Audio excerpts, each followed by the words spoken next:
আসন্ন জাতীয় সংসদ নির্বাচন বানচাল করতে গুপ্ত হামলা চালানো হচ্ছে মন্তব্য মির্জা ফখরুলের।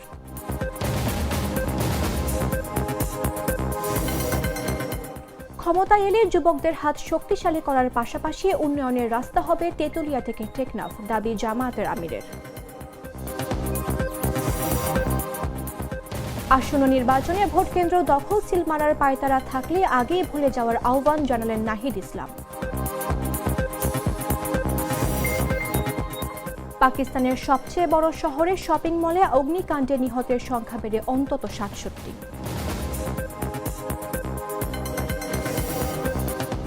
এবং বাংলাদেশের পাশে সাবেক পাকিস্তানি অধিনায়ক রশিদ লতিফ, পাকিস্তানকে বিশ্বকাপ বয়কটের আহ্বান।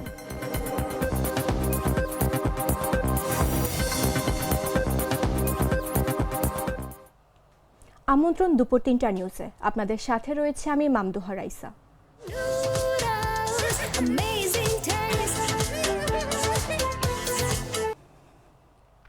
কেরানীগঞ্জে বিএনপি নেতা হাসান মোল্লাকে গুলির ঘটনায় গভীর উদ্বেগ প্রকাশ করে বিএনপি মহাসচিব মির্জা ফখরুল ইসলাম আলমগীর বলেন, আসন্ন জাতীয় সংসদ বানচাল করতে এ ধরনের গুপ্ত হামলা চালানো হচ্ছে। শুক্রবার দুপুরে এক বিবৃতিতে তিনি এই মন্তব্য করেন। এর আগে গতকাল বৃহস্পতিবার রাতে ঢাকার কেরানীগঞ্জে দলীয় কার্যালয়ের সামনে কেরানীগঞ্জ মডেল উপজেলার হযরতপুর ইউনিয়ন বিএনপির সাধারণ সম্পাদক হাসান মোল্লাকে গুলি করে দুর্বৃত্তরা। এ ঘটনার তীব্র নিন্দা ও প্রতিবাদ জানিয়ে মির্জা ফখরুল বলেন, ছাত্র জনতার আন্দোলনে আওয়ামী লীগ স্বৈরাচার শাসক গোষ্ঠীর পতনের পর ঘাপটি মেরে থাকা দুষ্কৃতিকারীরা আবারও দেশের অস্থিতিশীল পরিস্থিতি সৃষ্টিসহ নানা ধরনের অরাজকতা সংঘটিত করছে। হাসান মোল্লার হামলাকারীদের চিহ্নিত করে আইনের আওতায় এনে কঠোর শাস্তি দেওয়ার বিকল্প নেই। তা না হলে তারা আরও বড় ধরনের নাশকতা ঘটাতে পারে বলেও জানান তিনি।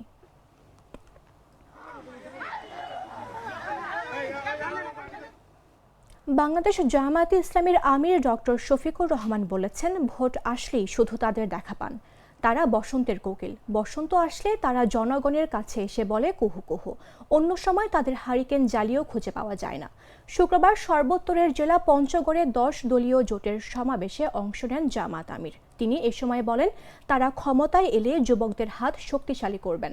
উন্নয়নের প্রতিশ্রুতি দিয়ে তিনি আরও বলেন, এবার উন্নয়নের রাস্তা হবে তেঁতুলিয়া থেকে টেকনাফ। কাঁধে কাঁধ মিলিয়ে আমরা যদি কাজ করি, উত্তরবঙ্গের চেহারা বদলে যাবে ইনশাআল্লাহ। এ মাটি উর্বর, মানুষ পরিশ্রমী, এই এলাকা পিছনে টাকার প্রশ্নই হয় না। বঞ্চিত করে পিছনে রাখা হয়েছে। স্বাস্থ্য সেবার জন্য অন্যায় হয়ে দৌড়াইতে হয় রাজধানী ঢাকায়। এ সামর্থ্য সকলের না, পথে রাস্তায় অনেকের মৃত্যু হয়। এই অবস্থা আমরা দেখতে চাই না। আল্লাহ তাআলা আমাদেরকে এই দায়িত্ব দিলে 18টি মানুষের 64 জেলার কোথাও মেডিকেল কলেজ বিহীন থাকবে না। পঞ্চগড়েও মেডিকেল কলেজ হবে ইনশাআল্লাহ। 10 দলীয় জোটে ঢাকা 11 আসনের প্রার্থী ও জাতীয় নাগরিক পার্টি এনসিপির আহ্বায়ক মোহাম্মদ নাহিদ ইসলাম বলেছেন, ভোটকেন্দ্র দখল সিল মারার পায়তারা থাকলে সেই পায়তারা আগেই ভুলে যাওয়া উচিত। সেই পায়তারা সফল হবে না। ভোটকেন্দ্র পাহারা দেওয়ার পাশাপাশি জনগণের প্রকৃত বিজয় নিয়ে আসা হবে। শুক্রবার সকালে রাজধানীর শাহজাদপুর এলাকায় নির্বাচনী প্রচারণার গণমিছিলে এসব কথা বলেন তিনি। দলের পক্ষ থেকে এই 11 আসনকে জিতিয়ে এনে সংসদে ঢাকা 11 আসনের মানুষকে জনপ্রতিনিধিত্ব করবে এবং আধিপত্যবাদ মুক্ত, দুর্নীতি মুক্ত, বৈষম্য মুক্ত, ইনসাফ ভিত্তিক বাংলাদেশকে প্রতিষ্ঠান, যেই প্রতিশ্রুতি আমরা সারা বাংলাদেশে দিয়েছি সেই প্রতিশ্রুতিকে রক্ষা করবে। প্রিয় উপস্থিতি, আমরা ঢাকা 11 আসনে দাঁড়িয়ে আছি, কিন্তু আমরা কেবল ঢাকা 11 আসনেই দাঁড়িয়ে নাই, আমরা দাঁড়িয়ে আছি সমগ্র বাংলাদেশের প্রতিটি আসনে 10 দলীয় নির্বাচনী ঐক্যের পক্ষে যে সকল প্রার্থীরা রয়েছেন, আপনারা সকলে মিলে জনগণের পক্ষে, বাংলাদেশের মানুষের পক্ষে, যেই নতুন বাংলাদেশের পক্ষে আমরা কাজ করে যাচ্ছি, সেই পক্ষে আপনারা 10 দলের প্রার্থীদেরকে বিজয়ী করে সংসদে পাঠাবেন। 10 দলীয় নির্বাচনী ঐক্য সরকার গঠনের লক্ষ্য নিয়ে এবারের নির্বাচনের মাঠে নেমেছে। রমজান শুরুর বাকি আর মাত্র 1 মাস, তবে রমজান ঘিরে এরই মধ্যে বাজারে বিভিন্ন পণ্যের দাম বাড়তে শুরু করেছে। বিশেষত রমজানে যেসব পণ্যের চাহিদা বেশি থাকে সেগুলোর দাম এখনই বেশ চড়া, যার মধ্যে অন্যতম ছোলা ও চিনি। গত কয়েকদিনে এই দুটি ভোগ্য পণ্যের দামে ঊর্ধ্বমুখী প্রবণতা দেখা গেছে। শুক্রবার রাজধানীর রামপুরা, মালিবাগ, সেগুনবাগিচা সহ কয়েকটি খুচরা ও পাইকারি বাজার ঘুরে এবং ক্রেতা বিক্রেতাদের সঙ্গে কথা বলে এসব চিত্র দেখা যায়।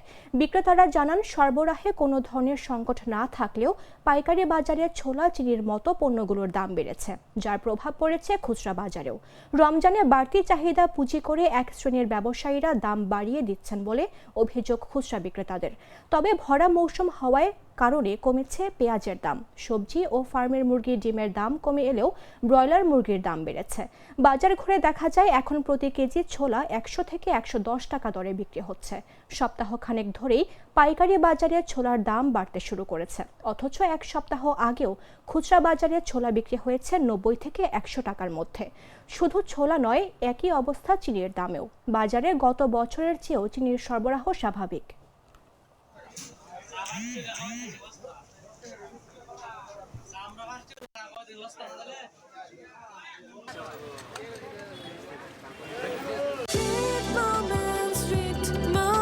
Treat chocolate. Treat moment. Sweet moment.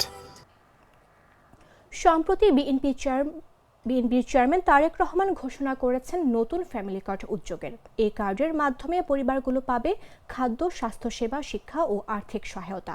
কার্ডের সুবিধা অনুযায়ী দীর্ঘদিন কষ্ট ভোগ করা মানুষের নামে বরাদ্দ হবে ছোট ফ্ল্যাট, যাতে নিরাপদ ও মানসম্মত জীবন নিশ্চিত হয়। বিভিন্ন দেশে এই কার্ডের প্রচলন থাকলেও বাংলাদেশে এর প্রচলন নেই। প্রথমবারের মতো তারেক রহমান এই কার্ড চালু করার ঘোষণা দেন। কি কি সুবিধা থাকছে এই ফ্যামিলি কার্ডে, তা নিয়ে বিস্তারিত জাগরেক্স রিপোর্টে। এইরকম একটি ফ্যামিলি কার্ড আপনাদের কাছে পৌঁছে দিতে চাই মা বোনদের কাছে। সম্প্রতি তারেক রহমানের একটি বক্তব্যে সাধারণ মানুষ আশার আলো দেখছেন।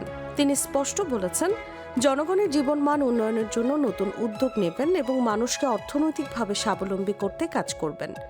এই উদ্যোগের মধ্যে তিনি উল্লেখ করেছেন, ফ্যামিলি কার্ড আপনাদের কাছে পৌঁছে দিতে চাই।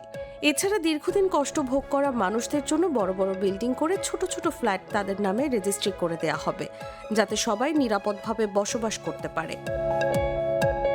এখন প্রশ্ন হচ্ছে, এই ফ্যামিলি কার্ড আসলে কি? এটি কিভাবে আপনার জীবন বদলে দিতে পারে আর কি কি সুবিধা পাবেন এর মাধ্যমে? আসুন এক নজরে জেনে নিই। ফ্যামিলি কার্ড বা পরিবার কার্ড হলো একটি সরকারি বা সমাজভিত্তিক উদ্যোগ, যা পরিবারের সদস্যদের জন্য বিভিন্ন সরকারি সুবিধা এবং সামাজিক সুরক্ষা নিশ্চিত করে। এই কার্ডের মাধ্যমে পরিবার সহজেই স্বাস্থ্যসেবা, শিক্ষা, খাদ্য এবং অন্যান্য সামাজিক সহায়তা পেতে পারে। বিশ্বের অনেক দেশে এই ধরনের কার্ড ব্যবহৃত হয়। ভারতে ভুক্তভোগী পরিবার কার্ড বা পিডিএস কার্ড খাদ্য ও সরকারি সাহায্য পেতে ব্যবহৃত হয়। ফিলিপাইন্সে প্যান্টাভিট প্যামিলিয়াং ফিলিপিনো প্রোগ্রাম কার্ড শিক্ষার বৃত্তি এবং স্বাস্থ্যসেবায় সহায়তা করে। আর বাংলাদেশেও বিভিন্ন পাইলট সোশ্যাল সেফটি নেট প্রোগ্রামে ফ্যামিলি কার্ডের ধারণা চালু হয়েছে। ফ্যামিলি কার্ডের মূল সুবিধাগুলো হলো খাদ্য ও মূল নিত্য প্রয়োজনীয় জিনিসে ভর্তুকি, স্বাস্থ্যসেবা যেমন হাসপাতালে সাশ্রয়ী চিকিৎসা, শিক্ষা ও বৃত্তি সুবিধা, সরকারি বা স্থানীয় সামাজিক সাহায্য অগ্রাধিকার, দুর্যোগ বা আর্থিক সংকটের সময় সাপোর্ট। বাংলাদেশে কেমন সুবিধা হবে?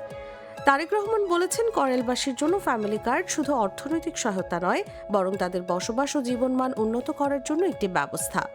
উদাহরণস্বরূপ বলা যেতে পারে, ফ্ল্যাট বরাদ্দ, দীর্ঘদিন ধরে বসবাসকারী মানুষদের নামে ছোট ফ্ল্যাট, স্বাস্থ্য ও শিক্ষা সুবিধা, ক্লিনিক, হাসপাতাল এবং শিশু শিক্ষার ব্যবস্থা, দীর্ঘমেয়াদী সহায়তা, এলাকার উন্নয়নের মাধ্যমে জীবনযাত্রার মান বৃদ্ধি। ফ্যামিলি কার্ড মানেই কেবল একটি কার্ড নয়, এটি একটি পরিবারের সুরক্ষা, শিক্ষা এবং স্বাস্থ্য নিশ্চিত করার একটি হাতিয়ার। আশা করা যায়, যদি এটি সফলভাবে বাস্তবায়িত হয়, তাহলে করেলবাসী এবং অনুরূপ এলাকায় অনেক পরিবার উপকৃত হবে। নিউজ ডেস্ক, জাগো নিউজ। শরীয়তপুরে বাসে করে বাড়ি ফেরার সময় একটি শিক্ষা প্রতিষ্ঠানের শিক্ষার্থীদের জয় বাংলা স্লোগান দেওয়ার একটি ভিডিও সামাজিক যোগাযোগ মাধ্যমে ছড়িয়ে পড়েছে। ভিডিওটি ঘিরে জেলা জুড়ে শুরু হয়েছে আলোচনা ও সমালোচনা। সংশ্লিষ্ট সূত্র জানায়, স্লোগান দেওয়া শিক্ষার্থীরা জাজিরা উপজেলার Padma cantonment public school and কলেজের। সেনাবাহিনী পরিচালিত এই প্রতিষ্ঠানে ৩৫০০-এর বেশি শিক্ষার্থী রয়েছে। বৃহস্পতিবার বার্ষিক ক্রীড়া প্রতিযোগিতা শেষে স্কুল কর্তৃপক্ষের ভাড়া করা বাসে ফেরার পথে এই ঘটনা ঘটে। 24 সেকেন্ডের ভিডিওতে দেখা যায় স্কুলের পোশাক পরিহিত কয়েকজন শিক্ষার্থী বাসের ভেতরে গান বাজিয়ে জয় বাংলা স্লোগানের পাশাপাশি আওয়ামী লীগের নির্বাচনী থিম সং গাইছে। প্রতিষ্ঠানের অধ্যক্ষ লেফটেন্যান্ট কর্নেল তারিকুল ইসলাম বলেন, বিষয়টি যাচাই করে প্রয়োজনীয় ব্যবস্থা নেওয়া হবে এবং ভিডিওটি সম্পাদিত কিনা তাও খতিয়ে দেখা হচ্ছে।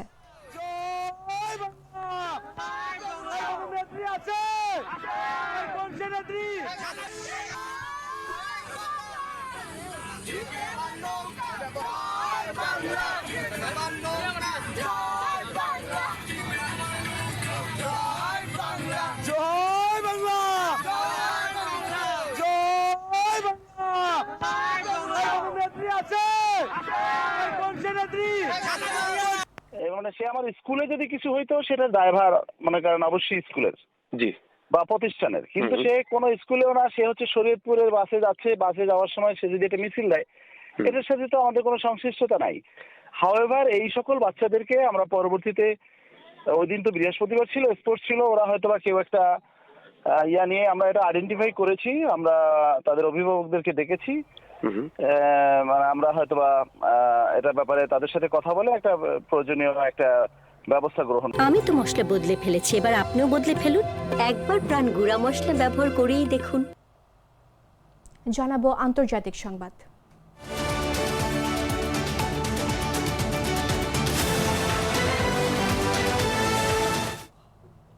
পাকিস্তানের সবচেয়ে বড় শহরে একটি শপিং মলে অগ্নিকাণ্ডে নিহতের সংখ্যা বেড়ে অন্তত 67 জনে দাঁড়িয়েছে। শুক্রবার স্থানীয় সরকারের এক মুখপাত্র এ তথ্য জানান। তবে 6 দিন পেরিয়ে গেলেও এখনও তদন্তকারীরা জানাতে পারেননি যে গুল প্লাজায় ভয়াবহ আগুন লাগার কারণ কি ছিল। মুখপাত্র বলেন, 67টি মরদেহের ময়না তদন্ত সম্পন্ন হয়েছে, ডিএনএ পরীক্ষা এখনও চলছে। তিনি আরও বলেন, ডিএনএ পরীক্ষার মাধ্যমে এখন পর্যন্ত 8 জনের পরিচয় নিশ্চিত করা গেছে। নিখোঁজ স্বজনদের সন্ধানে 50টির বেশি পরিবার ডিএনএ নমুনা দিলেও উদ্ধার কার্যক্রমের ধীরগতির জন্য অনেক পরিবার ক্ষোভ প্রকাশ করেছে। প্রাদেশিক সরকার ঘোষণা দিয়েছে নিহত প্রত্যেকের পরিবারকে 1 কোটি রুপি করে ক্ষতিপূরণ দেওয়া হবে। পাশাপাশি 1200 জন দোকানদারও ক্ষতিপূরণ দেওয়া হবে।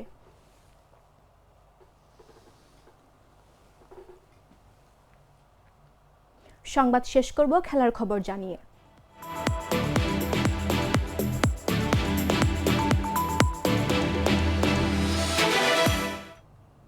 আইসিসির বৈঠকে বাংলাদেশকে ভারতের মাটিতেই টি-20 বিশ্বকাপ খেলার সিদ্ধান্ত আসার পরদিন আবারও নিজেদের অনড় অবস্থানের কথা জানিয়ে দিয়েছে বাংলাদেশ।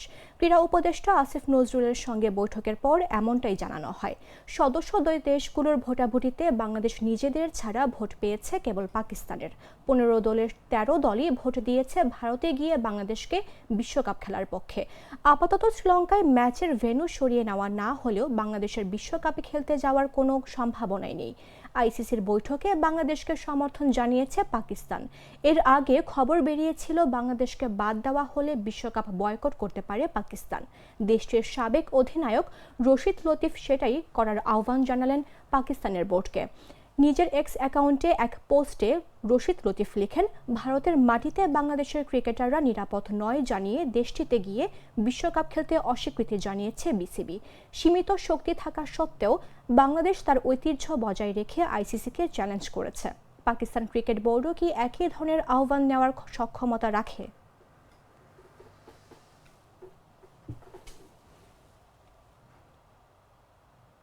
সংবাদ শেষ করার পূর্বে শিরোনামগুলো জানিয়ে দিচ্ছে আরও একবার।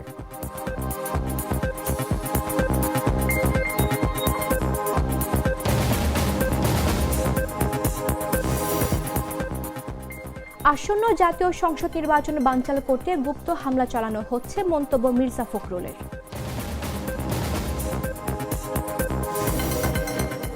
ক্ষমতায় এলে যুবকদের হাত শক্তিশালী করার পাশাপাশি উন্নয়নের রাস্তা হবে তেঁতুলিয়া থেকে টেকনাফ, দাবি জামায়াত আমিরের। আসন্ন নির্বাচনে ভোটকেন্দ্র দখল সিল মারার পায়তারা থাকলে আগেই ভুলে যাওয়ার আহ্বান জানালেন নাহিদ ইসলাম।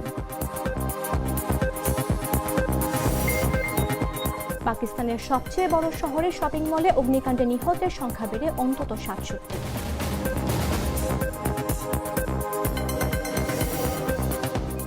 এবং বাংলাদেশের পাশে সাবেক পাকিস্তানি অধিনায়ক রশিদ লতিফ পাকিস্তানকে বিশ্বকাপ বয়কটের আহ্বান।